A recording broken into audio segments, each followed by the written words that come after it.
बहुत समय पहले की बात है, विजयनगर नाम के एक समृद्ध राज्य में राघव नाम का एक लकड़हारा रहता था। राघव बहुत ही गरीब था, लेकिन उसकी ईमानदारी और मेहनत पर पूरे गांव को गर्व था। वह रोज सुबह जंगल जाता, सूखी लकड़ियां काटता और उन्हें बाजार में बेचकर जो थोड़े बहुत पैसे मिलते, उनसे अपने परिवार का पेट पालता। उसी गांव के दूसरे छोर पर विक्रमादित्य नाम का एक व्यापारी रहता था। विक्रमादित्य के पास अपार धन दौलत थी, बड़ा महल था, नौकर चाकर थे, लेकिन वह बहुत लालची और शंकालु स्वभाव का था। वह हमेशा इस चिंता में रहता था कि कोई उसका धन चुरा न ले। एक बार गांव में भीषण सूखा पड़ा। कई महीनों तक बारिश नहीं हुई। जंगलों की नदियां सूख गईं और लकड़ियां मिलना भारी हो गया। राघव की रोजी रोटी पर संकट आ गया। एक दिन राघव जंगल में बहुत दूर निकल गया, जहां पहले कभी नहीं गया था। वहां उसे एक पुराना विशाल बरगद का पेड़ दिखा। जैसे ही उसने पेड़ की एक सूखी डाल पर कुल्हाड़ी चलाई, पेड़ के तने में बना एक कोटक सुराख खुल गया।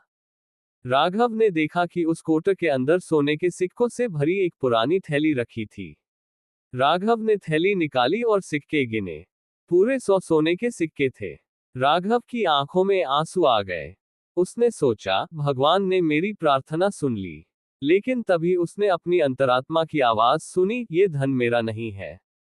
किसी जरूरतमंद का यहाँ छूट गया होगा या किसी ने छुपाया होगा। बिना मेहनत के कमाया गया धन कभी सुख नहीं देता। राघव ने थैली ली और सीधे गांव के मुखिया के पास पहुंच गया। उसने सारे सिक्के मुखिया को सौंप दिए ताकि जिसके सिक्के हों, उसे लौटाए जा सके।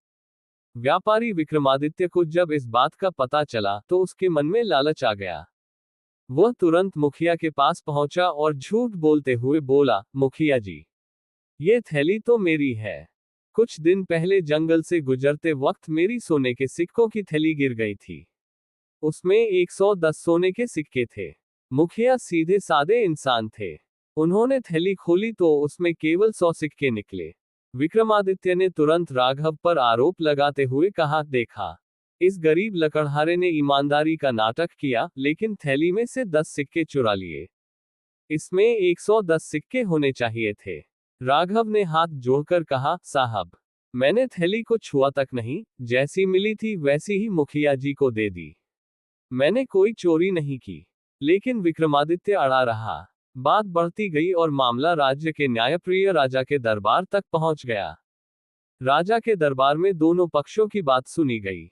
विक्रमादित्य ने कसम खाकर कहा, महाराज, मेरी गुम हुई थैली में पूरे 110 सिक्के थे। राघव ने शांत और भरे गले से कहा, महाराज, मुझे जो थैली मिली उसमें 100 सिक्के ही थे।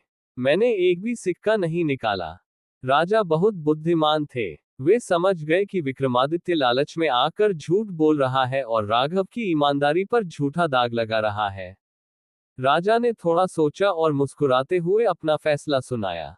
व्यापारी विक्रमादित्य, तुम कहते हो कि तुम्हारी थैली में 110 सिक्के थे। लेकिन जो थैली लकड़हारे राघव को मिली है, उसमें तो केवल 100 सिक्के हैं। इसका सीधा सा अर्थ है कि यह थैली तुम्हारी नहीं है। तुम्हारी 110 सिक्कों वाली थैली शायद कहीं और गिरी होगी, तुम उसे ढूंढना जारी रखो। फिर राजा ने राघव की ओर देखा और कहा, राघव, क्योंकि यह थैली किसी और की सिद्ध नहीं हुई है और तुमने इसे ईमानदारी से जमा कराया, इसलिए ये 100 सोने के सिक्के अब तुम्हारे हुए। ये तुम्हारी ईमानदारी का पुरस्कार है। व्यापारी विक्रमादित्य अपने ही बनाए जाल झूठ में फंस गया। लालच के चक्कर में उसने अपने हाथ में आता हुआ 100 सिक्कों का धन भी खो दिया और दरबार में अपमानित भी हुआ। दूसरी ओर राघव अपनी ईमानदारी के बल पर रातों रात धनवान बन गया और गांव में उसका सम्मान और बढ़ गया। सीख, ईमानदारी सबसे बड़ा धन है। छल कपट से कमाया धन कभी टिकता नहीं है, जबकि ईमानदारी का फल देर से ही सही, लेकिन बहुत मीठा और स्थायी होता है।